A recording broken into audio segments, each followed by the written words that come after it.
Good evening, everyone. Welcome to our atonement ceremony, Fusatsu. I was hearing lots of sirens in the background as we were doing our ceremony. It's my fault. So a few of you, I think, are new to this. Am I right? Yes. So I won't give a full explanation for everything that's going on. Just try to go with it, throw yourself into it, and I'll try not to be too obscure in my talk. So we call this an atonement ceremony, Fusatsu, and the spirit of atonement is captured in that first verse that we recite together. All evil karma ever committed by me since of old, on account of my beginningless greed, anger, and ignorance, born of my body, mouth, and thought, now I atone for it all. So I think fundamentally it's a statement about accepting and acknowledging our complete responsibility for all evil karma or all harmful action that we have committed ever. So I wanted to talk about this sense of responsibility, acknowledging responsibility. A few years ago, in 2021, the state legislature of Oklahoma passed a law which applied to all public school employees, particularly teachers. Amongst its articles, it said that no one should, it was prohibited to teach any idea that an individual, by virtue of his or her race or sex, bears responsibility for actions committed in the past by other members of the same race or sex. So I'll say that again. It's forbidden to teach the idea that any individual, by virtue of his or her race or sex, bears responsibility for actions committed in the past by other members of the same race or sex. And the next article went on to say, also forbidden to teach the idea that any individual should feel discomfort, guilt, anguish, or any other form of psychological distress on account of his or her race or sex. So I don't really know the history behind this piece of legislation, but it seems to me pretty clearly that it was a move on the part of the conservative state legislature in Oklahoma to strike a blow in the culture wars in this country, particularly focusing on issues of race and gender, although they don't like to use the word gender. It seems to me like a pretty aggressive move to say it's prohibited, it is banned, it is censored, essentially, to express any idea along these lines. It seems like a pretty aggressive move, but I think that behind the aggression is actually something else, which I think is a defensiveness. It's a kind of backlash that's coming out of defensiveness. And I think that what's being defended here is whiteness in the face of anti-racist criticism. And also, it's a defense of masculinity in the face of feminist criticism. At least that's what it sounds like to me, how I read it.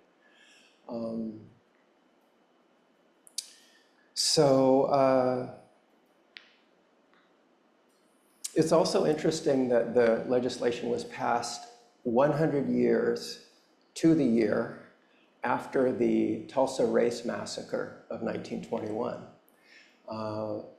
If you probably know about this, but in that incident, a mob of white people marauded through a black neighborhood in Tulsa, a very prosperous neighborhood, and ended up burning it to the ground. There were dozens, if not hundreds, of black people who were killed in the violence. There were hundreds, close to 1,000 black people who were wounded in the violence, and there were thousands of people who were left homeless as a result.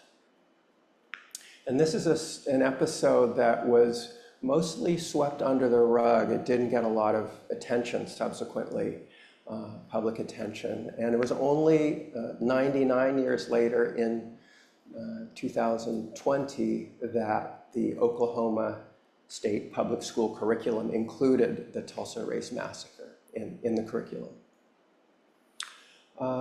Also, about a century earlier, there took place the Osage Indian killings. So this was between the 1910s and the 1930s, but especially in the early 1920s. And this is a story that some of you may know from David Grahn's book or Martin Scorsese's film, Killers of the Flower Moon. And what happened in this case is that white people ended up killing dozens, if not hundreds, of Osage indigenous people in order to obtain the so-called head rights that they possessed, which allowed them to obtain royalties for oil exploitation in Osage territory. And apparently there were some school teachers in Oklahoma who were afraid to teach David Grahn's book about this because they thought it might violate the law.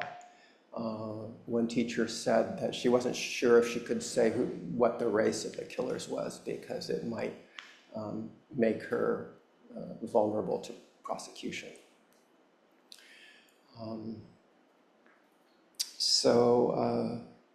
One other point about acknowledgments here that I recently learned about is from a colleague who teaches in the University of North Carolina university system, and they were recently told by the Board of Governors that they could not use land acknowledgments in their email messages. In other words, acknowledgments that the land on which they lived and taught and worked was formerly indigenous land and so forth. That was considered too controversial or something.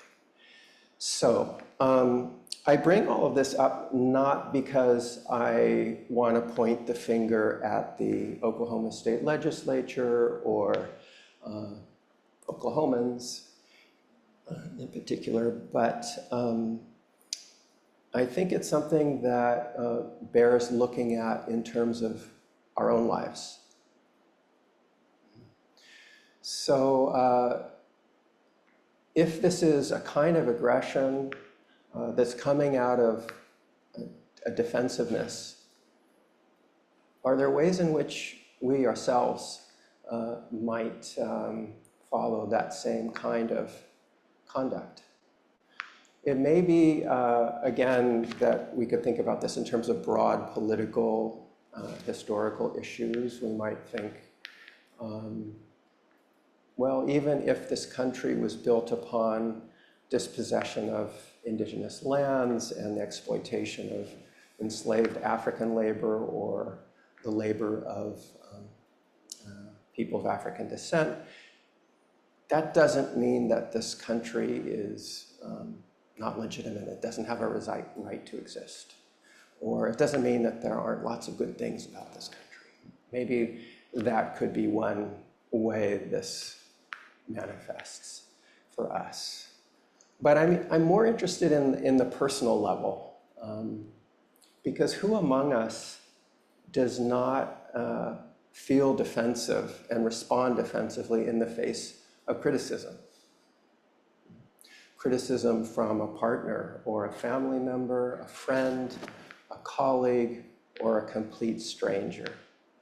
What does that look like and feel like in your life when you come under criticism? Who doesn't have a reaction sometimes of, wait a minute, that's not fair. You don't get it. That's not what I'm saying. That's not what I'm doing. That's not what I'm thinking. You're wrong. You're distorting things. No, I reject that.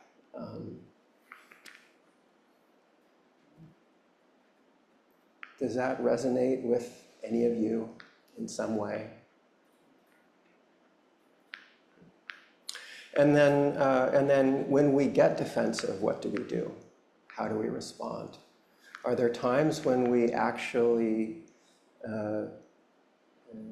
lash out in reaction? Or perhaps try to assert aggressively a kind of authority to stop, to block the criticism, or to shut someone down, or to censor? How different are we from the reactions of the Oklahoma State Legislature? I put it to all of us. But I think that this kind of action, karma, that we all engage in all too often is actually the exact opposite of the spirit of Fusatsu that we're here for tonight.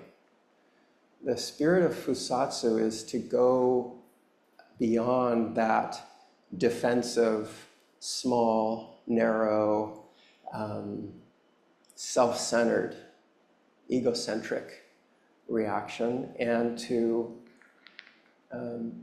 open ourselves up and to respond to the situation before us in a more expansive spirit, in a way that's not based on a separation between me and the other, between my reality and whatever else is out there that's coming at me. So it's coming from a sense of responsibility, full responsibility for everything that's going on in my life. And so it's not a narrow sense of oneself, but a broader sense of oneself. All evil karma ever committed by me,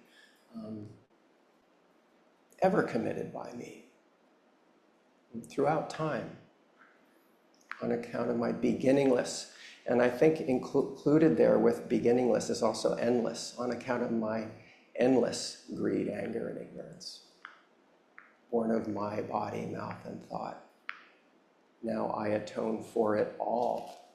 But that I is not the separate I, it is the I that includes everything and everyone with whom we are interrelated, whether directly or indirectly, throughout time, throughout space. So there's a Zen story that I think captures this sense of responsibility. I've referred to it before in a talk, Fusatsu talk, but one time, long ago in ancient China, the emperor was walking with the national teacher around the national palace, and they came in front of a stone sculpture of a great lion. And the national teacher said to the emperor, "Can you say a word of Zen about that?" And the emperor said, "No, I can't." "What would you say, teacher?" And the national teacher said, "It is my fault."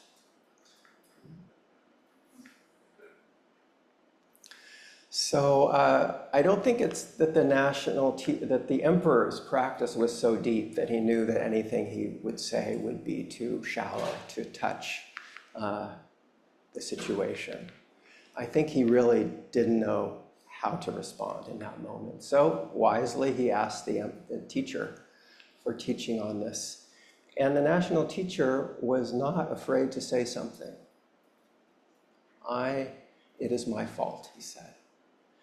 And I think that what he meant by that is in the spirit of atonement, in the sense that he was recognizing his responsibility and his intimate interconnection with the lion and with everyone and everything else. The spirit of atonement. So there is one of the Zen precepts for ethical or moral conduct that we work with that talks about this point of fault. It's the 6th grave precept, not speaking about others' errors and faults. I may have already violated that precept in speaking about the Oklahoma State Legislature.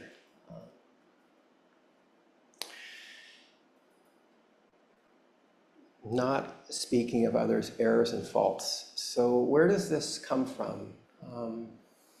All of these grave precepts that we have, that we work with, actually emerged in a very specific context, and that is in the monastic setting of the first Buddhist community. And these precepts were designed to allow the monks to live together harmoniously and to cut down on discord. And so obviously in the Buddha's original community, as in our own community, there was a lot of speaking of others' errors and faults that was provoking discord. So maybe it was just empty gossip. Maybe it was taking some satisfaction in hearing about or conveying information about others' errors and faults. Maybe it was like our 7th precept, a way of putting someone else down or raising oneself up. But the precept is to try to get along better in a way that doesn't fall into low-level, petty speech that lowers and kind of sullies the spirit in the community. We all know what that feels like. It's kind of icky. It lowers the energy when we do that. But it's also possible to think about the precept in a deeper and more expansive way. And so the Indian Chinese ancestor Bodhidharma said about this precept, self-nature is subtle and mysterious in the realm of the flawless Dharma. Not expounding upon error is called the precept of not speaking of faults of others. So Bodhidharma is saying that deep down, the Dharma is flawless. Truth is without fault. Reality is without fault. The only faults are those that we find through our subjective judgment of what is right and wrong, correct and incorrect. And therefore, expounding upon error is based on a fundamental delusion that there is anything that is faulty or flawed in the first place. So, can we look at our world that way? What would it be like to look at our world that way?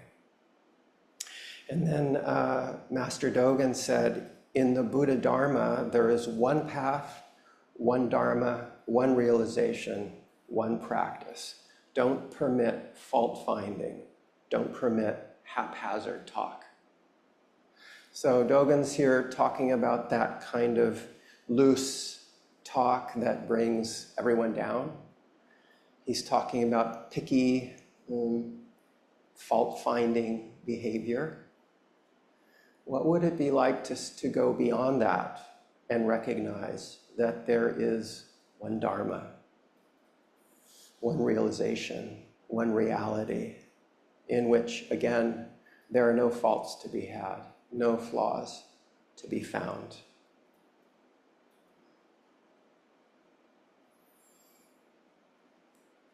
Another deeper way to look at this precept. And then the Zen peacemakers interpret the precept this way: unconditionally accepting what each moment has to offer. This is the precept of not talking about others' errors and faults. Unconditionally accepting, acknowledging without any limitations, without any placing any value judgments on top of what is, what we are receiving in this moment, what reality is giving us in this moment. What would it be like to do that?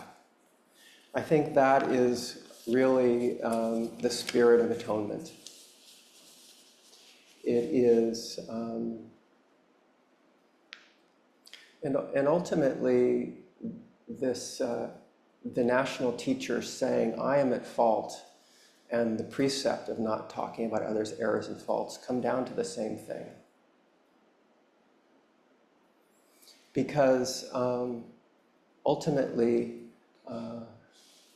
we are related to everyone and everything else, directly or indirectly. And if we can let go of our narrow, defensive, self-centered views and acknowledge the interconnection, our interconnection with one and all, the spirit of atonement is there. The spirit of at-one-ment is there. So I think what I'm trying to bring up here is for us to look at our tendencies towards that defensive behavior. The narrow focus that we tend to have, especially when we're in awkward, uncomfortable, or painful situations, when our sense of self is coming under attack, or we feel it's coming under attack. And then we react or lash out in ways that are not skillful and that may cause harm. Our spirit of atonement gives us the possibility of opening up in a magnanimous way to what is. Perhaps we can try that the next time we're feeling under attack. Is it possible to catch ourselves? Again and again, we will fall into defensive, self-centered behavior. But our practice is to try to catch ourselves, to realize it when we do that. And if we can catch ourselves and see ourselves in that defensive, hunched over posture, about to lash out, we have the option of saying, "It is my fault. I take it all on. I fully accept and acknowledge my responsibility." How do we do this? Just give ourselves wholeheartedly in the situation. Let go of our ideas. Right now, in this ceremony, give yourself completely to bowing and chanting. And in your daily life, give yourself completely to the reality that's in front of you. Respond to reality as it is. And good luck.